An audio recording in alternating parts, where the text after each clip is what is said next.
What if the algorithm disappeared tomorrow? What if Instagram shut down your account?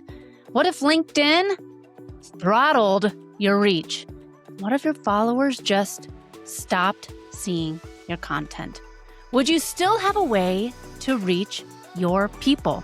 Because here's the sad truth. Your visibility is borrowed. Social media is playing on rented land, but your email list, that is owned. And today on Rocky Mountain Marketing, we're going to be talking about something that every single entrepreneur says they know that they need, but very few are prioritizing strategically: your email list. Welcome to Rocky Mountain Marketing. I'm your host, Katie Brinkley. Join us as we dive deep with the world's leading digital marketing experts every single Tuesday. It's all about giving you the strategies that are working right now, directly from those who are making an impact. With my 20 years of experience, I'm here to help you navigate the world of digital marketing. Whether you're looking to sharpen your skills or transform your business, you're in the right place. Let's get started on today's journey to success. Welcome back to this week's episode of Rocky Mountain Marketing. I'm so excited about this conversation because I'm sitting down with Tracy Beavers, and she is the CEO and founder of Tracy Beavers Coaching with an award-winning 20-plus year career helping entrepreneurs grow their visibility through organic marketing strategies. She's been featured on CBS, The Wall Street Journal, Vanity Fair, Kajabi. She is the creator of Top Rank Business Podcast, Create Online Business Success. The list goes on. And Tracy and I have been running around in each other's circles forever. So it's about time she came on Rocky Mountain Marketing and shared some of her brilliance with us and helped all of us entrepreneurs learn how to simplify our growth. So we're going to be talking about how you can grow visibility, grow your email list without burning yourself out, because that is what we do here at Rocky Mountain Marketing. Learn how to grow strategically, smarter, without burning ourselves out. So let's dive right in. Tracy, thank you so much for joining me on Rocky Mountain Marketing today. Hey, Katie, thanks so much for having me. Yes, it's funny. We have been swimming around in the same pools for a while, and I don't know how we actually ended up getting connected. I don't know if I just finally reached out to you and said, hey, we need to have a coffee chat or something, but I'm glad we have. I know. And it's crazy how the online world works, because I think that the longer you're in it, it's this whole 6 degrees of Kevin Bacon, or 7 degrees of Kevin Bacon, whatever it is. Sure. But we've been connected for a while, and I'm really glad that we are finally having this conversation, because everyone says build your email list, but I don't think everyone understands why it matters, because I think that social media can be kind of sexy. And then there's always, then there's the owning your own communities. And then there's SMS and text messaging. And let's talk about why having an email list is so important for entrepreneurs and small business owners right now. Yeah. It goes back to what you were first saying at the top, in that social media and having an online presence as a visibility and list growth strategist, I believe in that. Even when people say, oh, I don't like social media, I want to encourage them to consider the idea of falling in love with social media.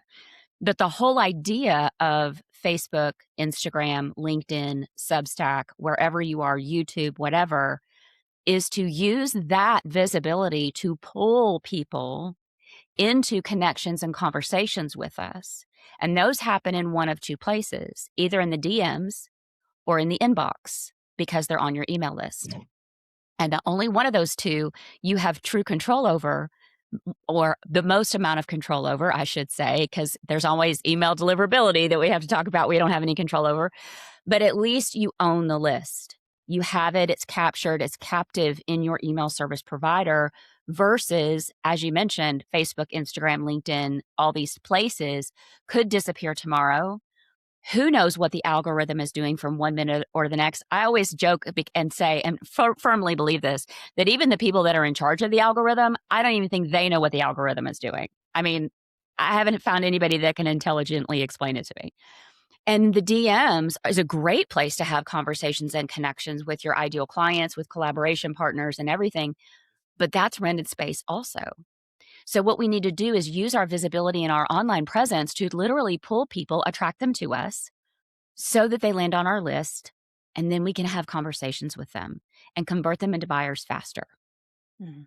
Yeah, and I think what do you see from businesses that are relying only on Mhm. social media? Because I know what we see as at Next Step Social, because I like to think of it as just one part of the toolbox. You have this Mhm. entire toolbox full that digital marketing is, and social media is just the hammer. Mhm. You still need a nail, you still need to have a screwdriver. So what do you see Yeah. happen to businesses that are only relying on social media? They lose money. They lose money, and the biggest example I can think of when you said that, this popped into my head. I think it was about 2 years ago that Facebook and Instagram just completely, um, went away for, like, 36 hours. It just Yeah. whatever happened, it failed, it was off, and, I'm in the Meta Leaders Network, and I have been for quite a while, and it was so affirming to people like us who believe in an email list, but also really heartbreaking because when the lights came back on and we were all back on Facebook, in the Meta Leaders Network, there were so many posts of so many business owners that lost lots of money in a 36-hour period Mm. because they were relying solely on social media. They had no other means to reach their ideal clients versus there's a big name out there and she sent, I'm not even sure she realized Facebook and Instagram were down because she's using her email list. She sent a couple of emails about a program that she sells and she made $14,000. Now, I don't know Yeah. about you, but I'd rather be in the $14,000 camp. And I'd rather have more control over being able to contact the people that need to hear from me. I'll give you another example of potentially losing money. So I launch my 8-week group coaching accelerator 3 times a year, and I use a CRM called Group Track to help me effectively track all of my contacts from Facebook, especially all the members that are in my free Facebook group who have raised their hands and joined my group and want to be in my community. And this tool allows you to send bulk DM messages without falling into DM jail.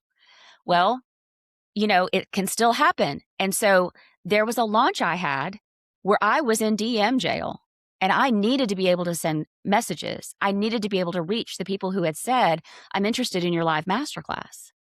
And so what I did, this is the power of an email list. I made a joke because I've got a pretty good sense of humor, and I thought, okay, all right, fine. If I cannot send a DM, what can I do? Because I'm a make it happen kind of girl, and I'm like, forget you, Zuckerberg. I've got their email addresses. So I got into my Kajabi, my email service provider, and I sent an email, and the subject line was something like a flaming emoji, and it said, "I'm in jail. Please help."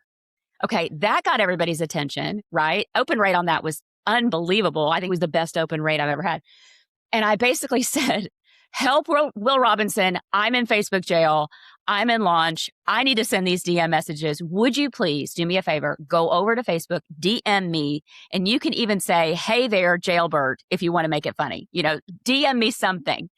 And because when all you're doing is sending a bunch of DMs out and there's not a lot of response coming back in, that's when Facebook starts to think you're a spammy bot, a robot, and you're not a real Mhm. human being. So by having them engage with me and come back and reply, that broke me out of DM jail. I'm telling you what, their responses were hysterical. It's like, hey, jailbird. Hey, how's the concrete floor? Hey, how's your orange flip flops? And I'm just like, oh, my stars, y'all are cracking me up. But it even happens to somebody like me who knows how to use social media effectively to not have that happen. And about a week ago, I was in comment restriction of all things. Comment restriction on my own personal profile and in my own free Facebook groups, my own Yeah. groups that I own and I set up and I'm an admin for. And I thought, okay, but it let me DM and it let me post. And so I was still able to communicate fully with an email list. So there's And just I think so many reasons why. I think that that's something to keep in mind. I mean, it's funny because I also, my Facebook Messenger has been really funky lately, and I haven't been able to friend request Yes, anyone. I can accept friend requests, but I right. can't send out any. But Mhm. if you friend request me, I can accept it right away. Right. I went to the Unconference a few weeks ago from that Vince. Man, I'm going to mess up his last name, but Vince Polizzi puts on. It was an incredible not conference event. Uh-huh.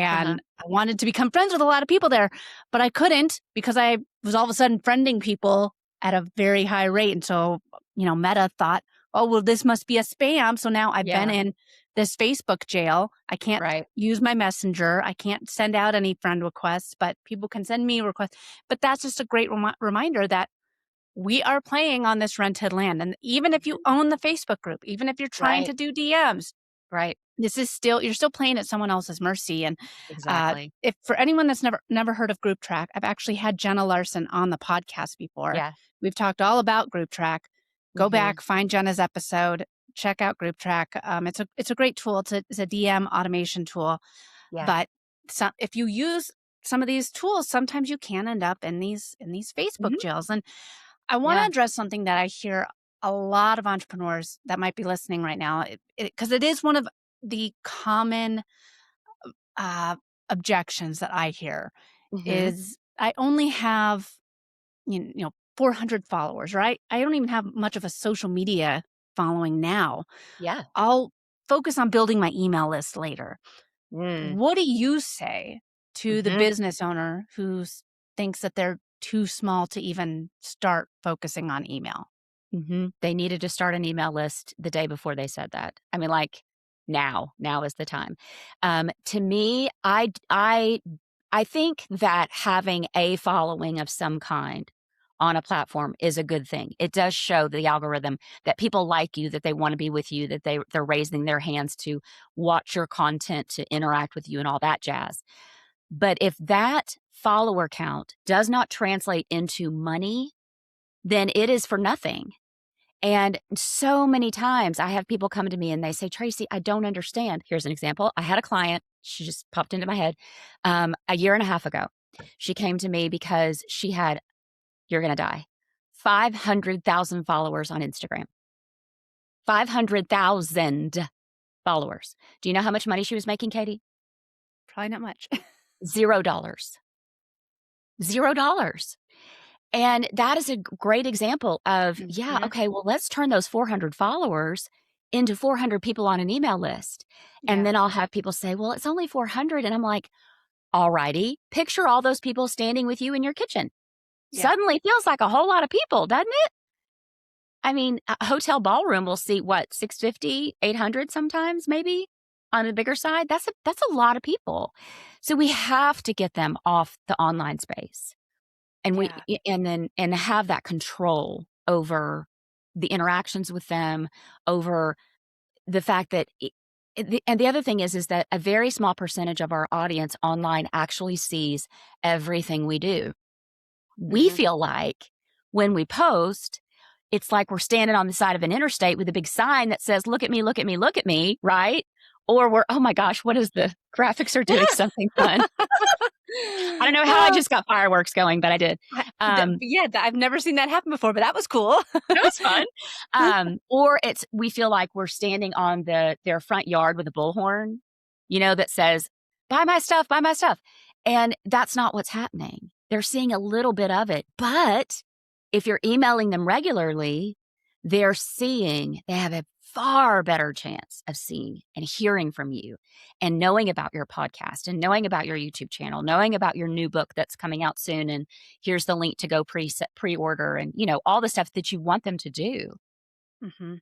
And I think that a lot of people sometimes feel like, "Oh, well, I see my content in my feed all the Yes. time," and, "Oh, well, I'm talking about that if I'm posting all the time, then they're seeing it all the time." It feels like you're gonna be burning Mhm. people out. But Yes. again, even if someone is on your email list, Mhm. they might not open the email until next week. There's a lot Yeah. of times, there's a lot of emails that I'm on. I'm on James Clear email list. I Uh-huh. still haven't opened his email that he sent out 2 weeks ago because I haven't had the time that I wanna devote to reading the full email. Yeah, yeah, yeah. I'm going to read it. It's still sitting there in my inbox, but I Right. want to devote the time to it. Whereas I follow him on social media, on Instagram. Mhm. 2 weeks ago, that post is long gone. There's no Long way I gone. can even go and see what it is that he's talking about. I Yeah, It's not gonna happen. So, right. email has an opportunity to stay top of someone's mind, and I Mhm. if someone says, "Okay, well, I'm getting a little bit more intrigued with trying to maybe focus in on email, and even if I don't have a ton of, yeah, maybe I'm starting at inbox 0, Mhm. or not inbox 0, subscriber list 0." What is a realistic email list goal for someone in their Mhm. first year of really intentionally focusing on growing their list? That's a great question. I don't know if anybody's ever asked me that.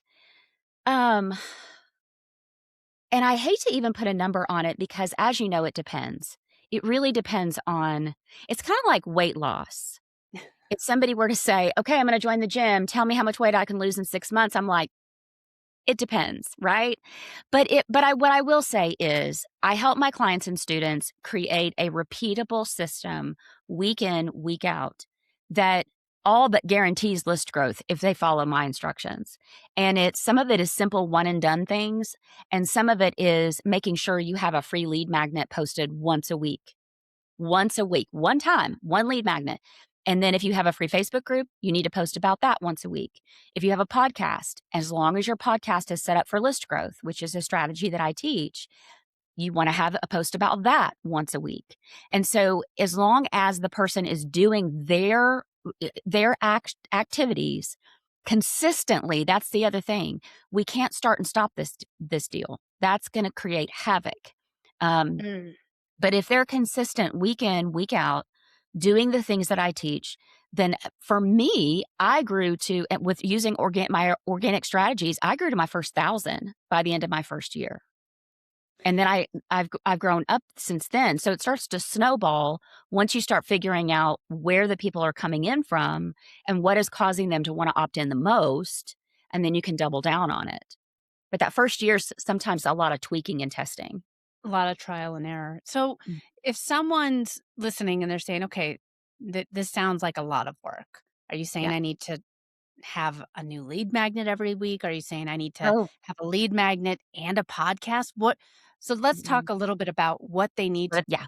So what they need is one regular piece of weekly content, whether that is a live video. I went live for years, every Thursday at 11:30 on Facebook because I did not have the tech knowledge and I was too afraid of the tech to start a podcast. But I knew I could push a button and talk to people. So a live training every week, and does not have to be a big deal. Does not have to have slides. It can be face to camera, or a podcast, or a blog. Now, I like the video. I like the live video, or for the algorithm reach for sure, because that's one of the only ways. Live video and reels are two of the only ways to reach past the people that currently are your friends and followers, to attract the strangers that are out there that you want to become your followers. So I love the live video for algorithm reach. I also love it because it's video, and nothing deepens that no like and trust factor as instantly as video, because you can see our faces, you can hear our inflection, you can see us talking with our hands, and you can immediately decide if this person is for me or not. Now, podcasting is the second best choice, in my opinion, because it's audio. You can still hear me. You can still imagine what my face looks like. You can still imagine that I'm talking with my hands 90 miles an hour. But you can at least still hear how passionate I am and my conviction and my confidence in what I'm teaching you. And a blog is, if that is somebody's comfort zone, start there. Start with something, but pick something you can do every week, once a week, week in and week out. And then when it comes to lead magnets, because let me rewind. That live video, that podcast, that blog, that is a piece of social media content that is going to grow your list as long as you have it set up for list growth, calls to action that lead somebody to your list. And then for lead magnets, if you can have two really great lead magnets, that's amazing. I like for my clients and students to have four. but you don't need more than 4. And the reason why I love 4 is because if you're posting one of those lead magnets per week, you can post number 1, week 1, number 2, week 2, number 3, week 3, number 4, week 4. The next month, you start back over 1, 2, 3, 4. And your audience isn't seeing the same one every week. The other thing I teach that's a little secret sauce with the lead magnets is you create 2 pieces of social media copy and 2 graphics for each lead magnet.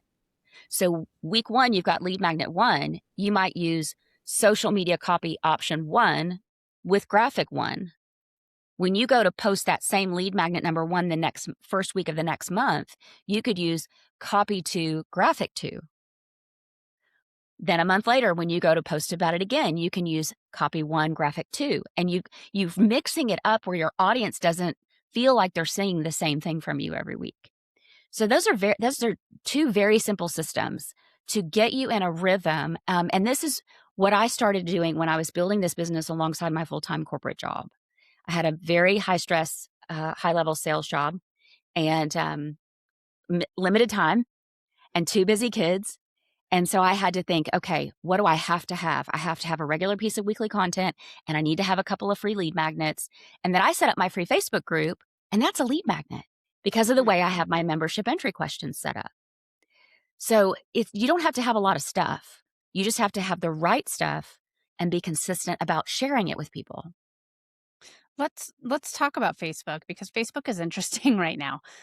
Facebook groups, personal profiles, community-driven conversations are some easy, practical ways to grow your email list using Facebook. That's my jam. I'm so glad you asked, because I've grown my multi-6-figure business on Facebook with organic strategies. I was not on Instagram at the time I started this business. It was years ago. I knew about Instagram, but I never even looked at it. And LinkedIn back then was a place to go find a job, either to look for a job or get recruited for a job. It's not what it is now. And honestly, we just added LinkedIn as a secondary platform about a year ago. So in Instagram, the only reason why I'm on it is because I have an assistant that makes me look good there. Otherwise, I wouldn't be there at all. But Facebook has so many nooks and crannies that people don't think about. You mentioned the Facebook personal profile. This is a major piece of visibility for you and your business. And you can also make it into a list growth funnel because you can feature something that grows your list on your cover photo. And so when you go into the reason why that's important is because when you want to go be active in Facebook groups where your ideal clients are hanging out or your potential collaboration partners are hanging out, it is really important for them to be able to click on your personal profile and go, because they're going to get curious about you if you're showing up in the groups and you're being of service and you're helping, which is a strategy that I teach. Most of these groups don't allow you to join as your business page. They want you joining as your personal profile. And so they're going to, if you keep showing up in my group, Katie, and you're being so kind and you're answering questions, or maybe all you're doing is saying, I posted about a win, and you go, that's amazing. All you're doing is cheering me on. Eventually, I'm going to be like, who is this girl? She's so nice. And I'm going to click on your personal profile. I'm going to go there, and if you've set it up correctly, I'm going to slide right down to your email list. And you haven't had to do anything but show up in a group and be you. It's so funny you mentioned that, because I think a lot of people forget about that. And I'm not saying, and Tracy, you're not saying this either, just show up and go and be like, hey, by the way, you should go and sign up to work with me. I can help you and blah, blah, blah, blah, blah. Like that's not, it's actually really annoying. There's some guy that keeps spamming my YouTube channels and saying like, go work with this person. He can help you unlock. Anyways, it's really annoying. There's some people that do it the wrong way. But if you show up with a give first mentality and just really try to build community and be a part of a community, you can get clients and grow your list and grow your own community on these platforms. You absolutely I was in Mari Smith. I'm sure if people have not heard who Mari Smith is, she's kind of known as the queen of Facebook. She's been around teaching Facebook strategies forever. I'm in her Facebook group, and I was just in there commenting, giving people, saying, hey, actually, this is what I saw, da, da, da, da. I got a client out of it. And she said, so why, if you know how to do all this stuff, why are you there? And I was like, I've been in it forever. That's what I started by learning from her, and Yeah. I ended up, Yeah. but anyways, I digress. You can find, if you show up and give, you can Yes. find a lot of great opportunities. So Yes. if you're on Facebook, you're Mhm. utilizing your personal profile, you have a Facebook group, or Mhm. um, you're saying to use maybe those two over a business page. Yes, however, one of the strategies I teach is let's set up a Facebook business page and let's turn it into a list growth funnel Okay, let's because talk about that. yeah, it's one more place for you to grow your list because of what you're going to showcase on the cover photo, just like you do on your personal profile. You can use the same cover photo on both. But what I like about a Facebook business page is this, especially now and I know you've heard this term, the trust recession. Dun, dun, dun. At the time of this recording, it's February 2026. And um, I started seeing this happening about midway through 2024. Online entrepreneurs pulling back a little bit, being slower to buy, being Okay. slower to trust, asking more questions. And it was warranted and good for them for doing it because unfortunately, it's a very heartbreaking story I hear over and over and over again about how people have paid thousands and thousands and thousands of dollars and not received any real help. So I don't blame people for feeling that way. But in this age where we have to give as much comfort to someone as possible that wants to potentially hire us, having a Facebook business page is a no-brainer. You Hmm. set it up once, you put all the stuff in it. You don't even have to create new content for it, especially if you use something like Instagram. My Instagram and my Facebook business page are connected in the Meta Business Suite. So when my assistant goes over to Instagram to post content, it falls right into the business page. We are not creating content for the business page. And even if you aren't on Instagram and you needed to create some sort of content for your business page, 1 to 2 posts a week is plenty because the business page doesn't really do much for us in terms of algorithm and reach and all that jazz. But it is that piece of social proof where Yeah. when somebody's wanting to hire me, they can go, okay, cool. Here's her personal profile. Okay, she took the time to set up a business page. She must be serious about her business. Then they go over to my Facebook group and they're like, okay, here she is again. And then they're like, oh, wait, here's her website. And all of that is really cohesive. Yeah. And they're like, And okay, all right. you and I want to highlight what you just said too. The business pages, unfortunately, unless you're running Yeah, ads, they're probably not probably, they are getting the lowest spot in the algorithm correct. reach. Yes. So the reason to have those Facebook business profiles is for the social proof, for so that if Right. people go and say, well, who is Tracy Beavers?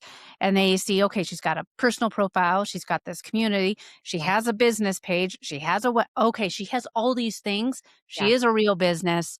Yes. So having that social proof, not necessarily for all the reach and all the impressions, unless Right. you are running ads. So I'm glad that you brought that up. Yes. So as we wrap up this, man, it always goes by so fast.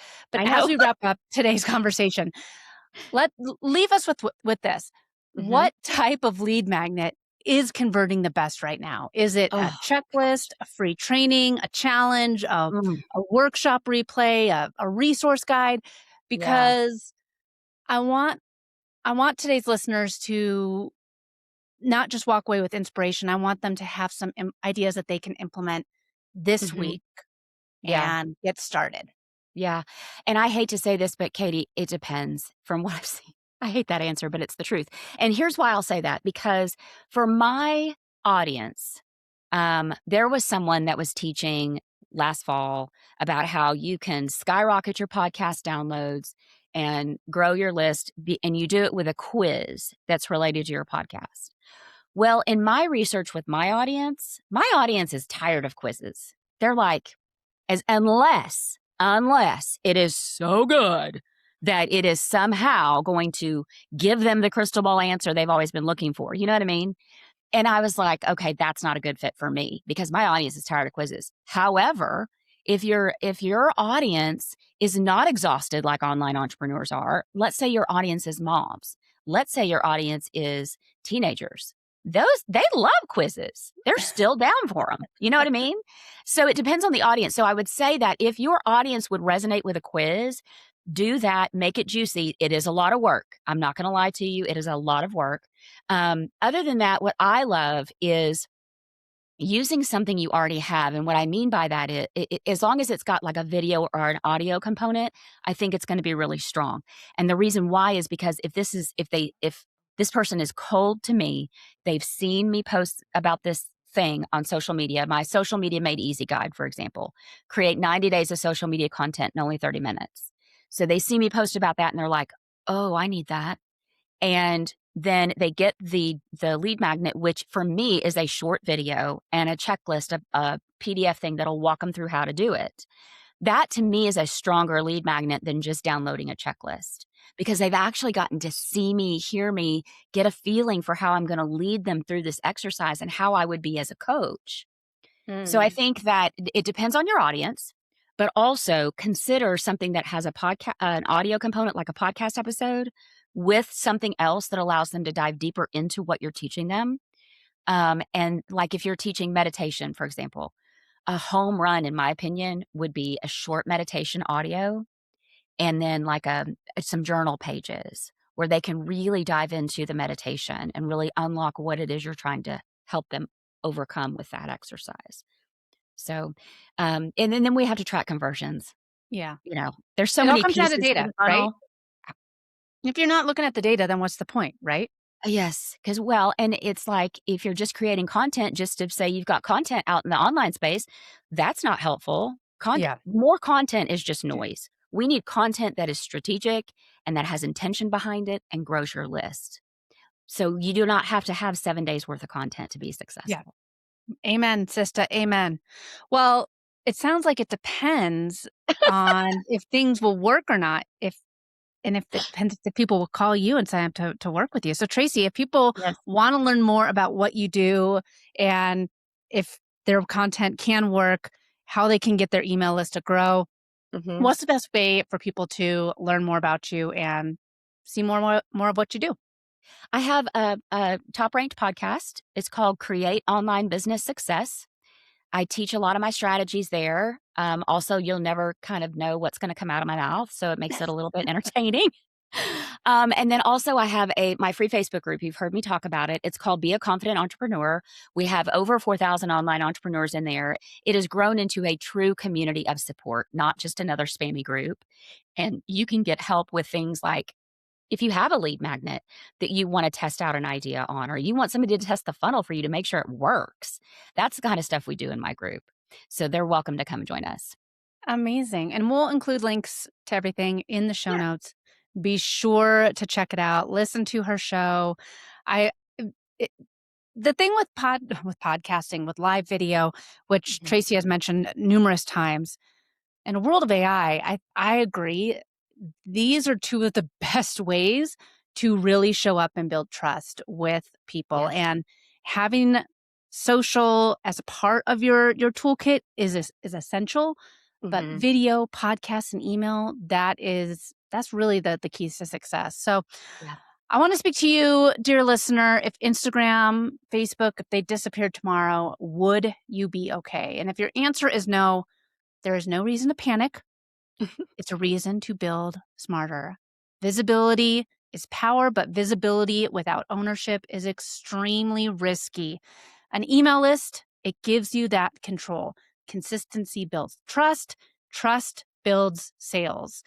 And if this episode got you thinking differently about your marketing, share it with a friend who is still relying 100% on social media. And if you're ready to start building your strategy into action, whether that's through podcasting, social media, or through a thought leadership program, head on over to nextstepsocial.com. Be sure to subscribe to the podcast because posting more is not the answer. Posting strategically is. Tracy, thank you so much for being here on Rocky Mountain Marketing and sharing your expertise today. It is about time we had you on the show. I appreciate it so much. Thanks again. Thanks, Katie. Thanks so much for listening to this week's episode of Rocky Mountain Marketing. I hope you're leaving with valuable insights and the inspiration to lead your market. If you've enjoyed our time together and found today's podcast episode useful, I have a small favor to ask of you. Please hit that subscribe button to stay updated with the latest episodes. And if you know someone who could benefit from these episodes, maybe a fellow business leader or an aspiring entrepreneur, go ahead and share this episode with them. Let's spread the knowledge and grow together. Also, I'd love to hear from you and continue the conversation beyond the podcast. Visit me at katiebrinkley.com to connect, to find more resources, or just to share your journey. And be sure to pick up your copy of my new book, The Social Shift, at katiebrinkley.com/book. Thanks again for tuning in. I'm Katie Brinkley, and I can't wait to dive into more strategies and stories with you on the next episode of Rocky Mountain Marketing. Let's keep on taking your marketing to new heights.